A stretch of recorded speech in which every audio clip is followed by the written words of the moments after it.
80,000 करोड़ है। देश का दूसरा कानून कहता है कि कोई भी अगर किसी भी परिसंपत्ति के लिए टेंडर में भाग लेगा उसकी नेटवर्थ 30% होनी चाहिए।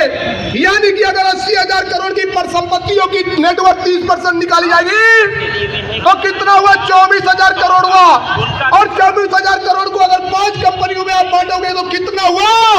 4800 करोड़ हुआ। यानी कि आपने जो मिनिमम प्राइस कर रखा 2,000 करोड़ एक कंपनी के लिए, वो 4800 करोड़ होना चाहिए था। लेकिन आपको कानून का ज्ञान नहीं था, इसलिए आपने इस प्रकार की परिपाटी को आगे बढ़ाया। तो सबसे पहले कानून का ज्ञान रखिए, संविधान पढ़िए, अधिनियम पढ़िए। आपने कहा 131 में मैं इसका निजीकरण कर रहा हूं, आपको कानून का ज्ञान नहीं है। विद्युत अधिनियम 2003 की धारा 131 अनबंडलिंग ऑफ यूपीएससी भी है। इसके तहत आप देश के किसी भी कानून के तहत बिजली कंपनियों को नहीं बेच सकते। सेक्शन 14 में विद्युत नियामक आयोग ने आपको लाइसेंस दिया है, उसकी धारा 7 में क्लियर कट लिखा है सबसे पहले आपको परिसंपत्तियों को मूल्यांकन करके रेगुलेटर की परमिशन लेना होगा और बिना रिवोक आप लाइसेंस 19(3) को पढ़े आप आगे नहीं बढ़ सकते। और जब मैंने ये बातें माननीय सरकार के सामने रखी, एक खुशी की बात है, जिस प्रस्ताव को इन्होंने पारित किया था सरकार ने उसे खारिज कर दिया है।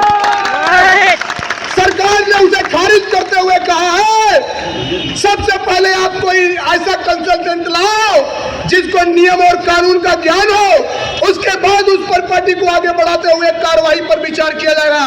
ये भी मैं आपको स्पष्ट कर देना चाहता हूं, अगर ये आज की डेट में कानूनन बिजली कंपनियों को निजीकरण दिशा में जाएंगे तो ये अप्रैल 2026 तक नहीं जा सकते। क्यों नहीं जा सकते?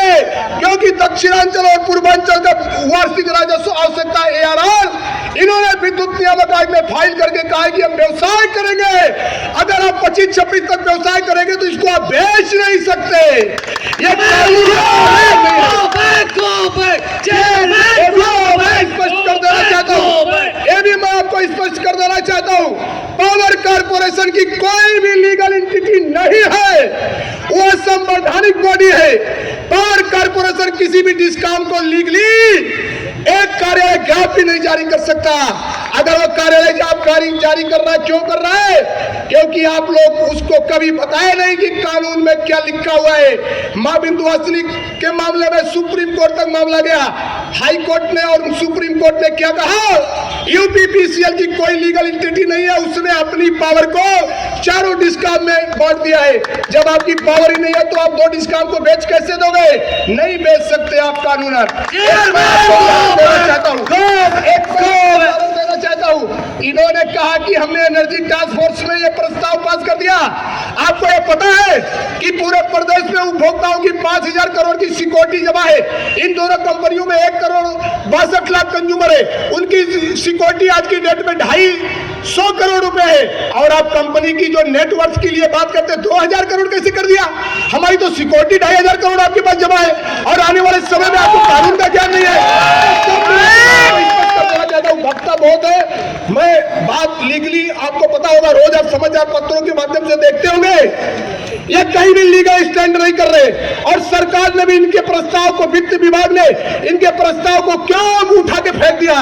उन्होंने कहा जो भी उपभोक्ता परिषद द्वारा बनाए गए प्रस्ताव पर लीगल कॉम्प्लिकेशन और लीगल कमियों को निकाला गया है, उसका एक भी सवाल का जवाब अगर आपके पास है तो रखे। इनके पास कोई भी जवाब नहीं है, इनके पास कोई भी वो नहीं है।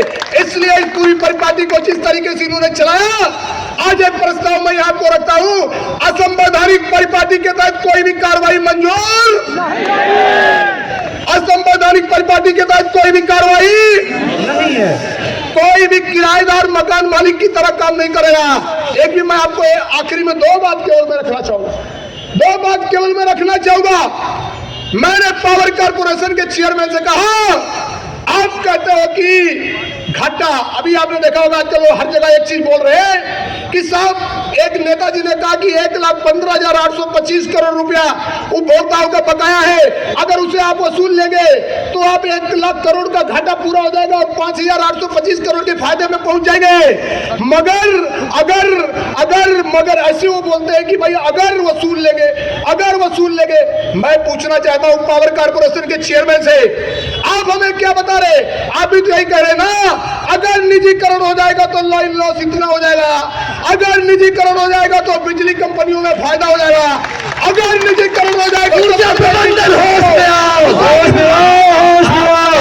आपका अगर अच्छा है तो हमारा भी अगर अच्छा है, और अगर आपका अगर खराब है तो हमारा भी अगर खराब है। जनता को बेवकूफ मत बनाइए। आपको जब कानून का ज्ञान नहीं, आपका पूरा प्रस्ताव खारिज हो गया तो इसका मतलब आपको तो पद से इस्तीफा दे देना चाहिए। हमें कुर्सी छोड़ो, आखिर में मैं इतना ही कहूंगा, आप लोगों को अपने मुख्यमंत्री में पूरा भरोसा रखिए। मुझे पता है जब अडानी आया बोला कि हम यहाँ पे स्मार्ट मीटर लगाएंगे, उसका टेंडर हमें याद है कि मैं याचिका करता था और मुख्यमंत्री ने हमारी बात मानी, उसको प्रस्ताव खारिज कर दिया। इसके बाद अडानी आया बोला कि जो 3,000 रुपए का टन का कोयला है 20,000 रुपया में हमारा कोयला खरीदो। हमने याचिका लगाई, मुख्यमंत्री ने कहा यहाँ नहीं खरीदा जाएगा और हमारी बात मान ली। और मैं फिर आपको आज यही कहना चाह रहा हूं, इस प्रस्ताव को भी मुख्यमंत्री जी ने मानना ही मानना, क्योंकि वो जनता के साथ खड़े और जनता हम लोग हैं। अगर जनता आपके साथ है तो जनता के साथ आप हैं। मैं आपको एक बात स्पष्ट कर देना चाहता हूं आखिरी में, लड़ाई तो हम जीत चुके हैं, केवल ऐलान बाकी है। लड़ाई तो हम जीत चुके हैं, केवल ऐलान बाकी है। थोड़ा और रुको मेरे साथियों, थोड़ा इम्तिहान और बाकी। जय संविधान, जय बाकी है। और एक बात मैं आखिरी में स्पष्ट कर देना चाहता हूं, हमारी ये तो यहाँ पे अभी लीगल कानून के मेरे 2-4 पचड़े हुए, अभी तो केवल मैंने इनको 15% कानून की किताब का दर्शन कराया है। अभी हमारे पास 85% कानून की किताब का दर्शन ही नहीं कराया है। संविधान जवाब नहीं दे पा रहे, आप तो नियामक आयोग का जवाब नहीं दे पा रहे।